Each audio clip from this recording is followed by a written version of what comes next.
Welcome to Leadership Matters, the podcast that explores the essential elements of effective leadership.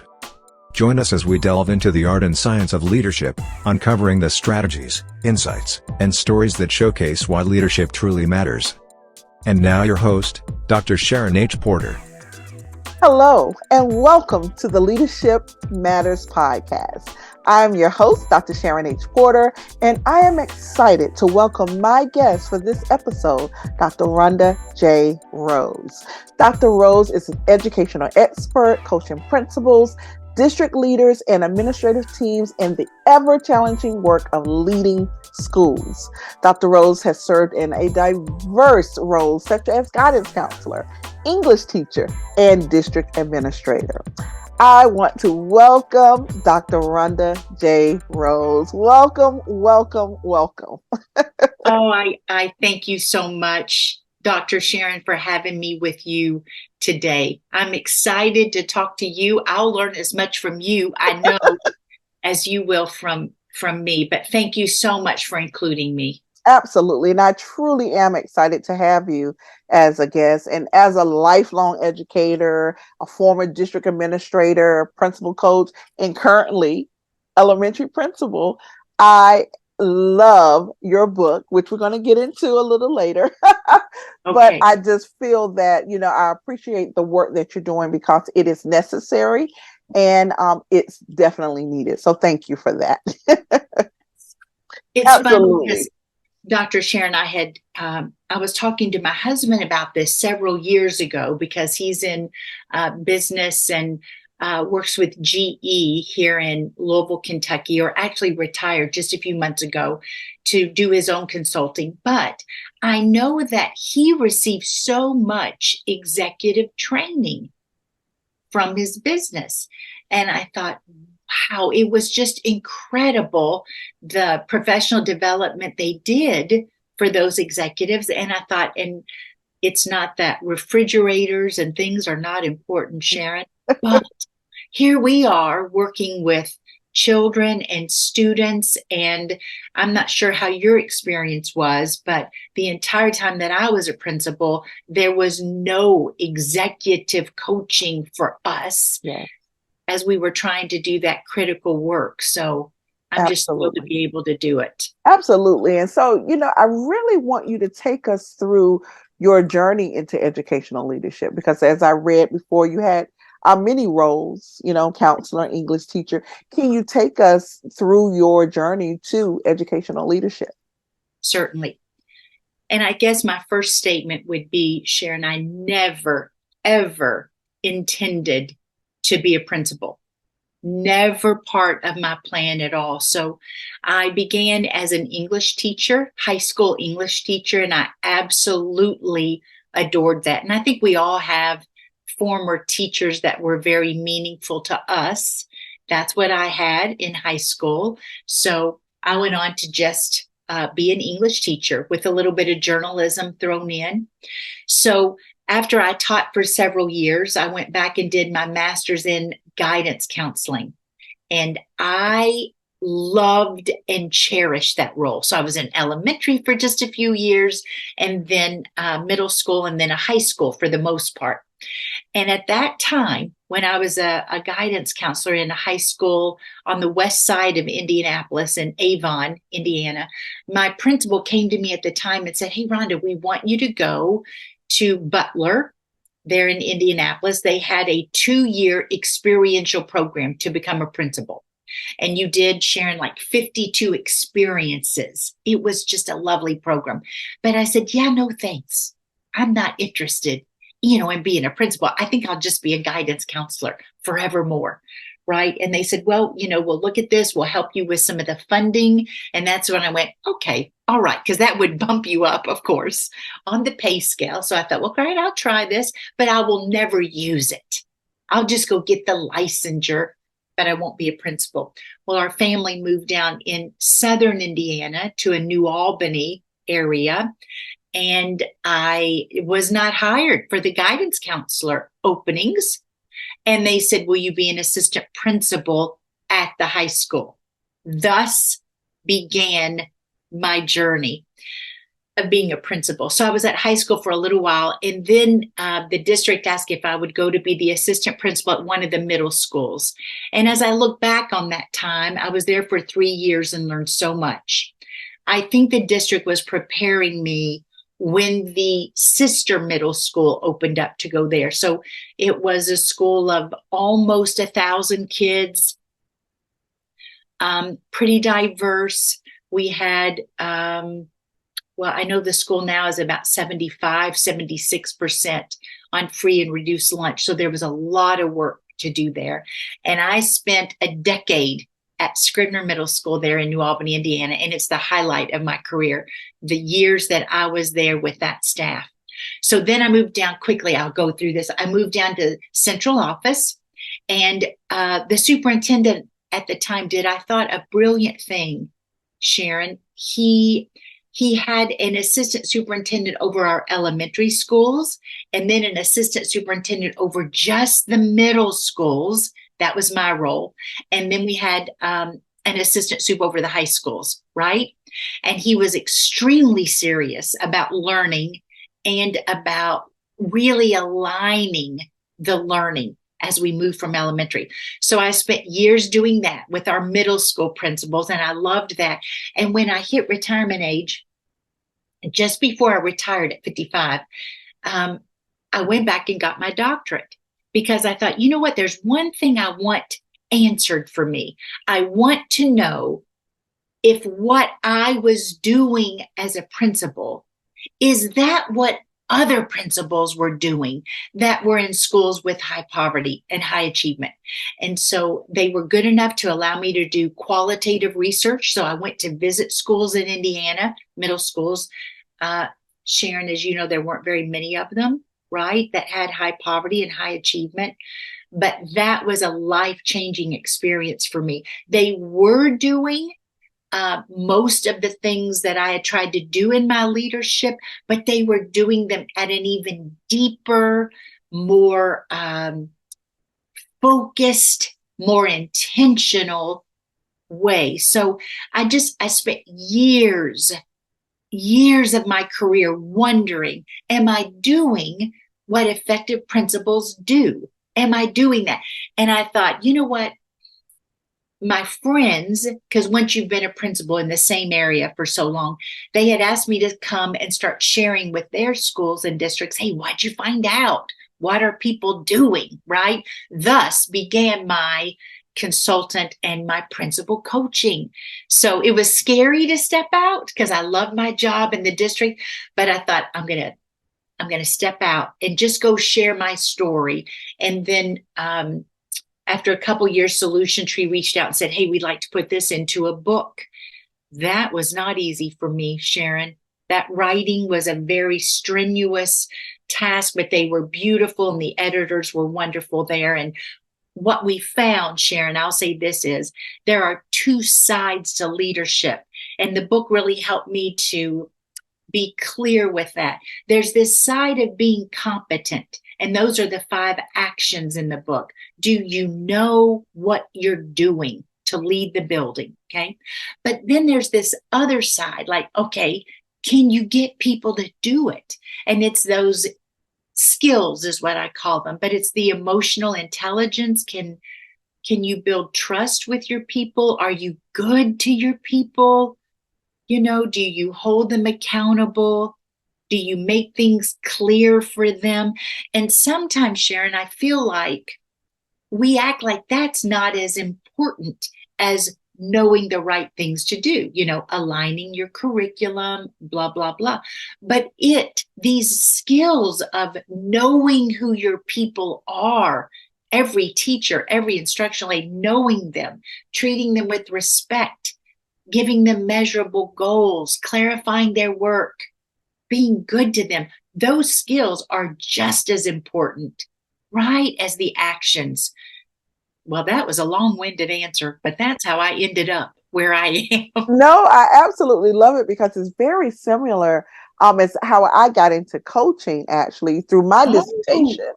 Oh, yes, really? Yes, absolutely. So when you said that, I said, okay, that mirrors exactly what it is.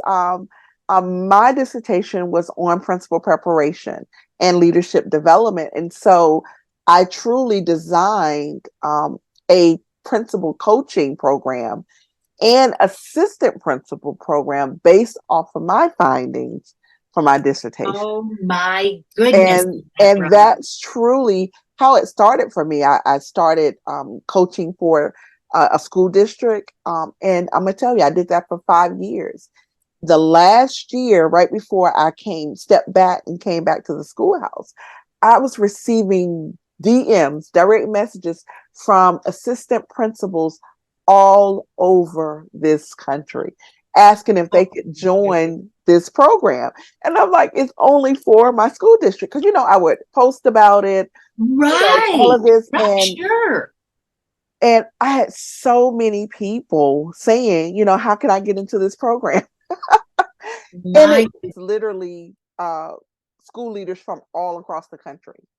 And I take the time to learn their standards, because not everybody is doing the PESEL standards. And so Right. it depends on, what standards they're using. So I take the time to understand what their standards are, how they, all of that. And so Right. I can't have too many different. Right. That's I'm still in the interesting. seat myself, and as you know, it's a lot of work Oh, being yeah. a principal, first of all.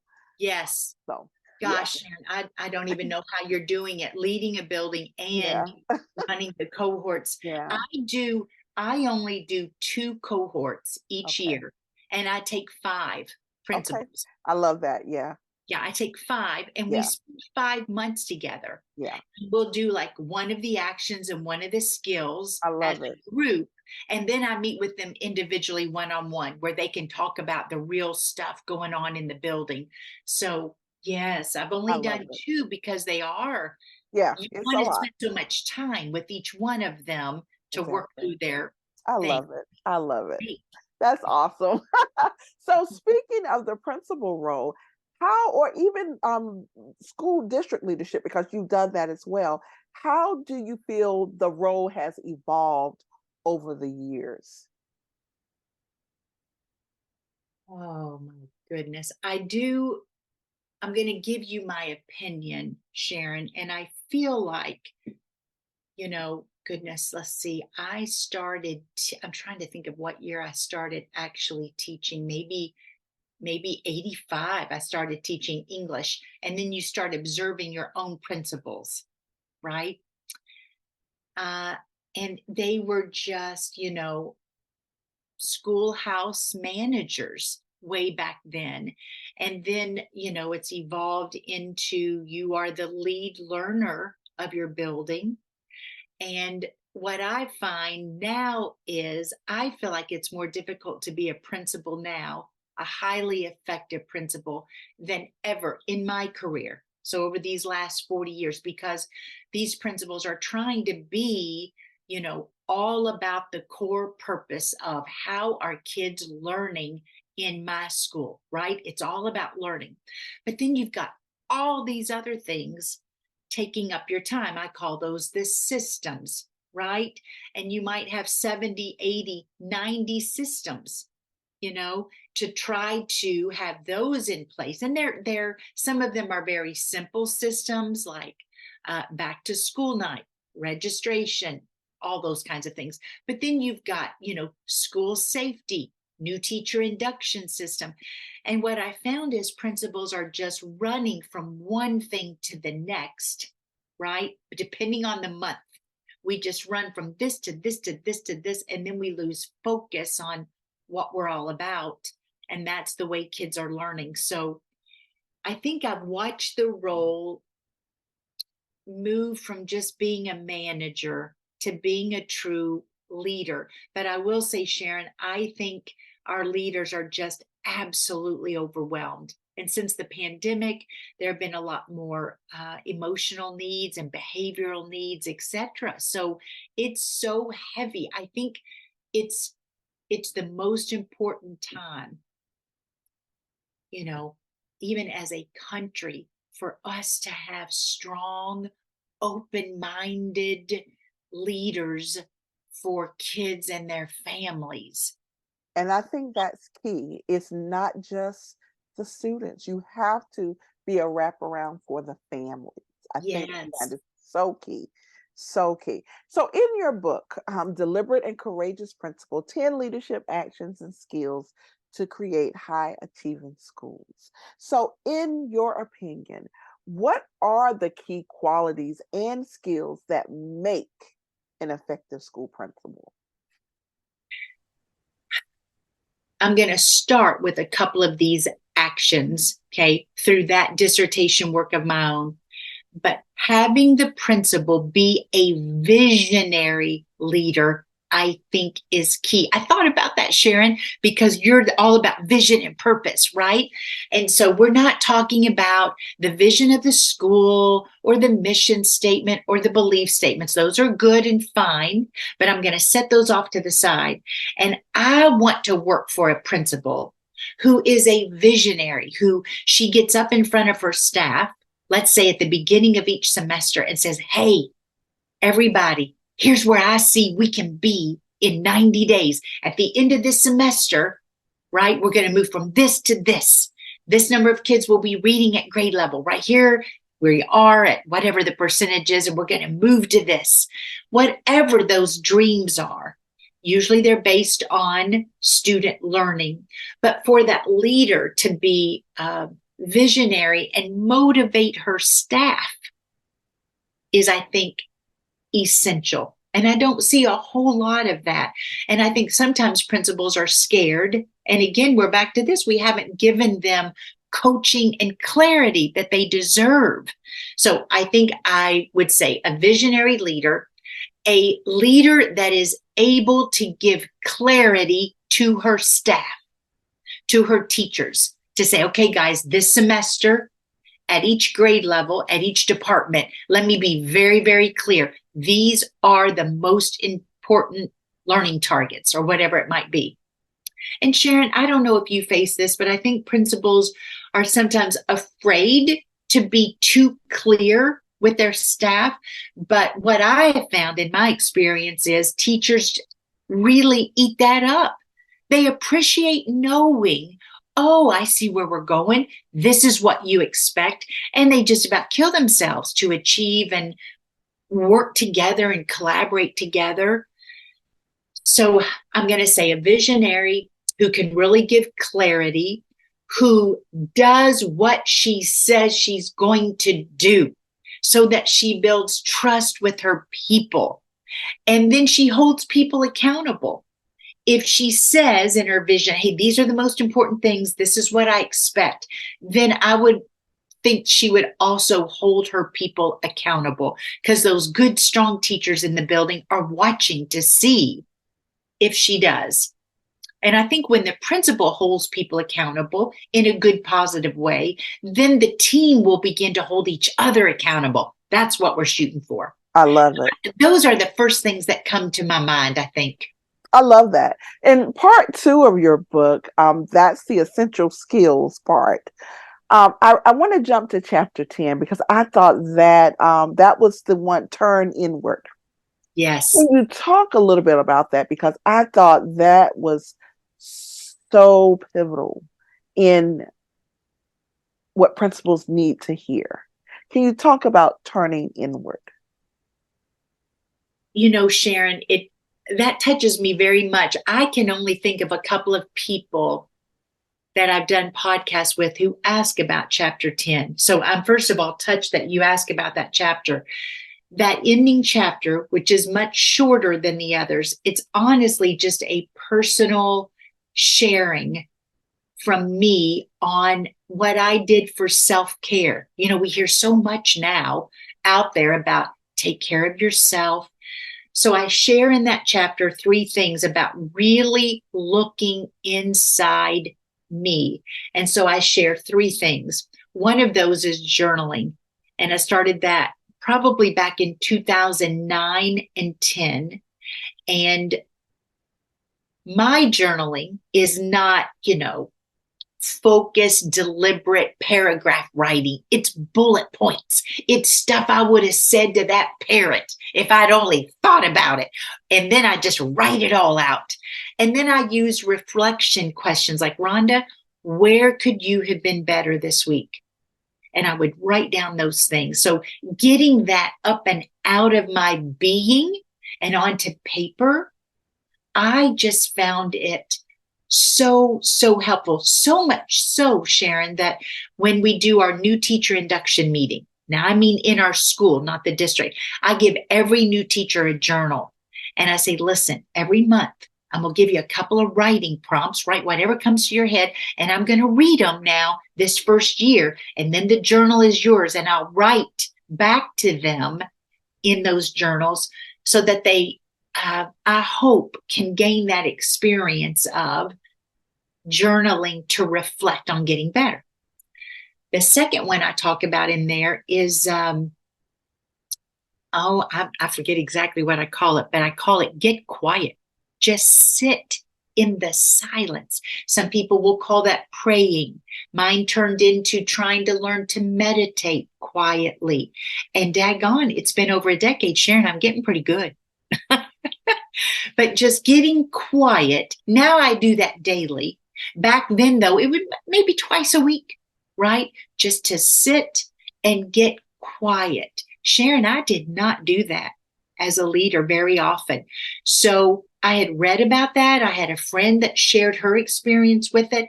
And that began to help me quiet my own spirit. I would run around and get triggered and kind of be too reactionary. But when I found this quiet spot where I could always go to, it made me a much stronger, non-reactionary leader.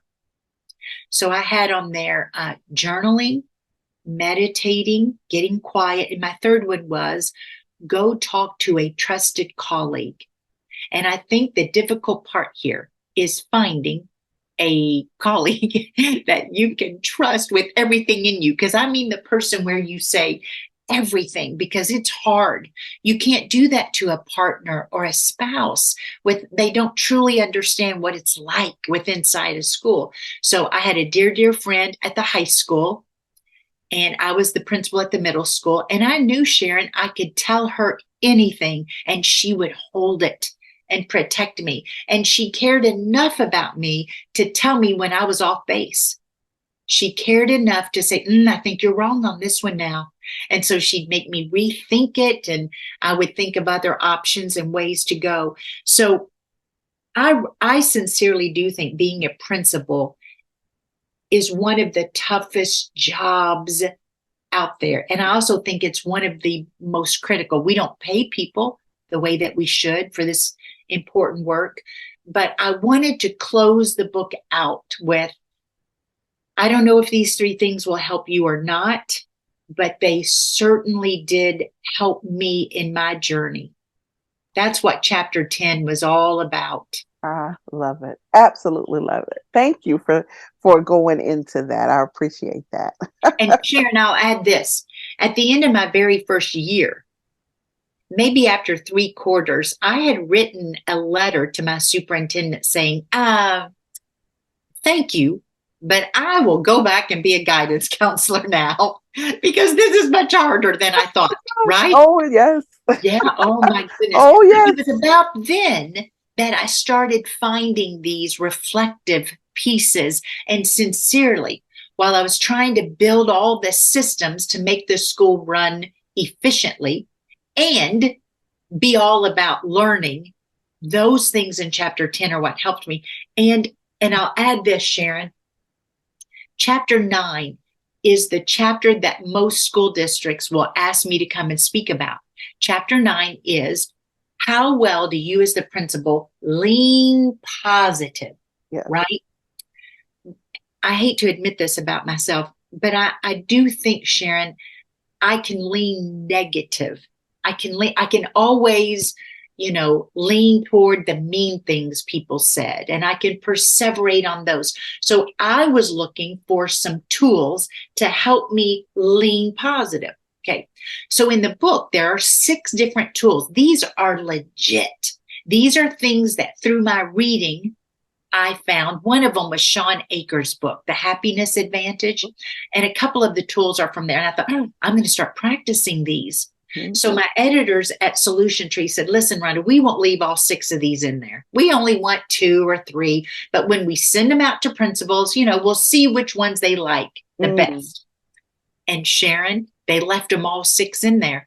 And now that's what people will call about. And they'll say, would you come and just tell us about those 6 strategies and I still practice those in my life, those 6 things. So I'm very hopeful that principals can find maybe 2 of them that would resonate with them and help them stay a little more on the positive side. I don't know how principals do it currently, Sharon. There's so much on them. As you know, much. You're doing it. It is an incredible, it's an incredible load. I would say that. Yes, it is. Wow. Yes. Thank you for that. Yeah. So how do you actually measure the success of principal leadership? You work with principals. How do you gauge their success? Well, I have read a lot of the books, maybe all of them, from a gentleman, Patrick Lencioni. He wrote The 5 Dysfunctions of a Team. That's what got me started. But he wrote something once I'll never forget. He said, human beings need 3 things from their leader. They need to know that the leader knows who they are as a person and a little bit about their family. Okay, so there's one thing. The second thing was the leader needs to make sure every teacher, every instructional aide, the custodian, the health aide, every adult in your building knows their relevancy to that school. Why are they there and why is their role important? And the third one was every single adult should be able to measure their success, which is what you're asking me, right? So now sometimes, Sharon, this makes people mad. Teachers, we know we set like a learning target, like with each quarter, we will decide from our little common formative assessments and things like this is the one learning target where our kids are struggling, right? So we're going to do the pre-assessment and then we're going to do interventions and we'll reassess and we can see how well kids are doing. It's always about learning with teachers. But when I came over here and started setting a goal with our instructional aides, first of all, we got them the training they deserved. Many of them were either a math aide or a literacy aide. Now, this is all the way up through grade 10. This is the way we did this, right? And so they would be running small groups and they would measure themselves by how well those 8 or 9 students did. Here's where they were at the beginning of the semester, Rhonda. Here's where they are at the end. I can remember our health aide, we set a goal that she would get kids in and out as quickly as possible, right? Because Susan was the friendliest lady ever and kids loved her and they knew if they went in there, she'd keep them in there the whole time, right? So we started setting a goal for Susan. Get them in and get them out, Susan. Most important thing is to have them in class. I remember my secretary, Barbara, one semester, she kept track, Sharon, of all the calls that she took off of me. And every month she'd share with me, Rhonda, look, she'd keep a list. It was the most helpful thing ever. So I'm pulling back to, as the principal, I'm going to measure my success. Do I know my people? Have I made their relevancy very clear to them? And can each adult measure his or her success for just those 90 days? Right? I think that changes your culture, Sharon, when everybody knows how important they are. I love it. I love it. You know, for those out there who are listening, when you get the book, it's actual tips and strategies that can be implemented right away. That's what I like about it. You can actually put them into action to make a difference because that's what it's all about. We want to make a positive impact in our school buildings. And that's from the scholars to the staff, right? To the parent engagement that we have, everything.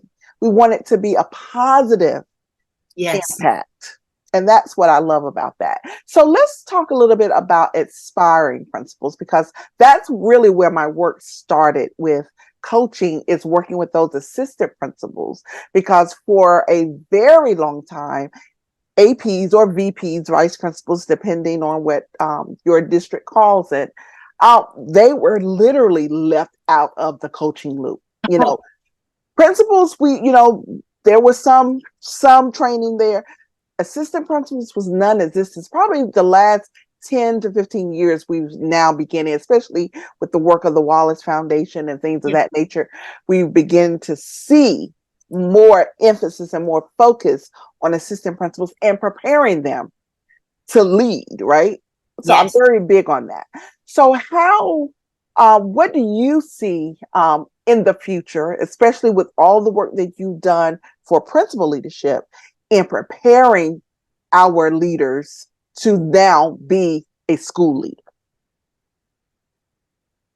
Sharon, first of all, I'm so right on this train with you, because I feel like if we were giving our assistant principals the training, the professional development, the executive coaching that they deserve, okay, they could hit the ground running when they lead a building. Because I feel like most assistant principals do go on to be a principal, even if they have no intent.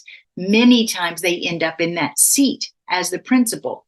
So, and in full honesty, when I run a group of assistant principals, Sharon, we do the exact 5 same actions and the exact same skills. Now, the difference is many assistant principals will say, oh, Rhonda, now I don't do anything with the curricular work. I don't do anything.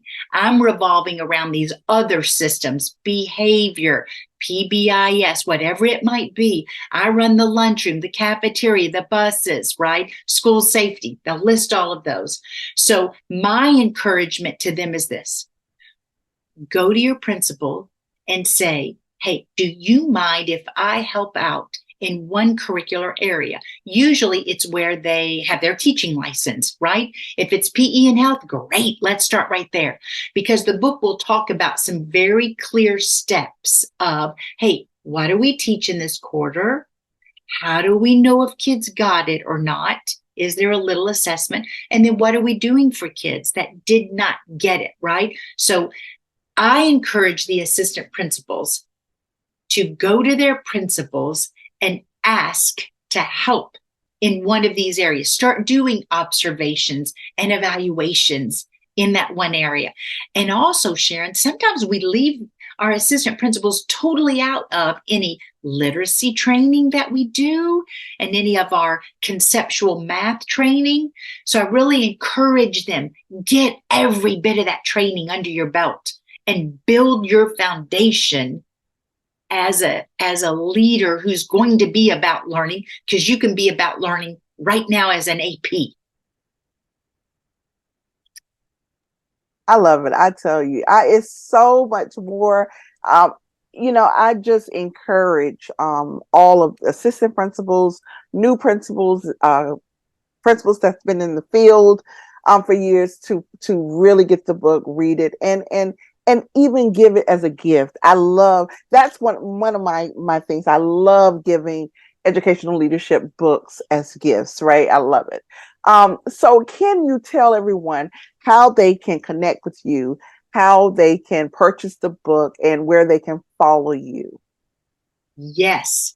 Thank you so much, Sharon, for asking about that. The first thing I'm going to share is my email. That is the absolute best way to contact me. So the email is rhonda.bluebird@gmail.com. So it's RHONDA.bluebird@gmail.com. There's a long story with my little bluebird. I won't go into it again. But anyway, okay, Rhonda, that's great.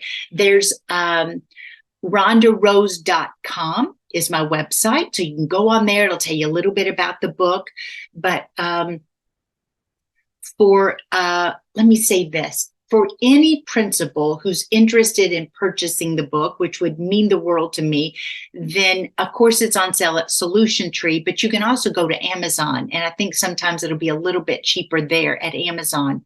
And Sharon, I've had some principals say, hey, if we get a small group, if there's like 10 of us and we buy the book, all 10 of us, I've told them, you just let me know that you have bought 10 copies. And then I do a pre-session with them, and this is free. They've done the work of buying the book. So I'll talk to them before they read it, and then we meet halfway through, and then we meet at the end. I have enjoyed doing that so much.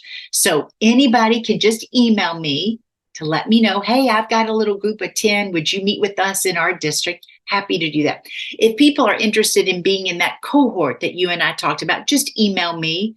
And those run for 5 months, and I can talk to them about the pricing and things there. If anyone is interested, Sharon, in my coming to their district to work with their team, it could be the entire administrative team, all the principals. Several times I'll go and work with just the elementary and the middle school teams or the high school. But those bookings typically go through Solution Tree. You call Solution Tree, and then you just ask to do work with Rhonda Rose. But I think my email, I'm on Twitter. I can't even think of what I am there. X, whatever it's called now, Sharon. That's right. Absolutely. We can put it in the show notes. We can find great. it. Yeah, Okay. absolutely. That's great. Dr. Rose, it has been so amazing speaking with you today. I really appreciate it, and I just wish you continued success working with these wonderful educators. I appreciate the work that you do. I respect the work that you do, and again, because it's needed. And so I just want to say thank you. It's been a pleasure. Oh, my honor. Thank you so much for having me.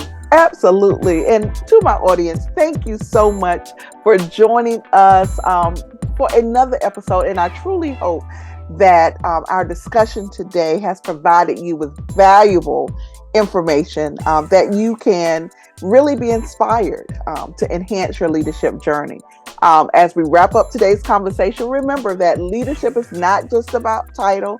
It's not about position. It's about making a positive impact on those around you. So whether you're leading a team, a company, your own life, whatever you're leading, just know that the principles of leadership are universal. So before we part our ways, just a thought, as I always say, leadership is not about being in charge. It's about taking care of those in your charge. So please, as you navigate the challenge and opportunities that leadership presents, always strive to lead with empathy, with integrity, and with a genuine commitment to the growth and well-being of others. And until next time, remember, leadership matters. So thank you for joining us. Thank you for joining Leadership Matters. Please like, share, and subscribe. You can catch us on your favorite podcast platform every Sunday at 3 p.m. Eastern Time.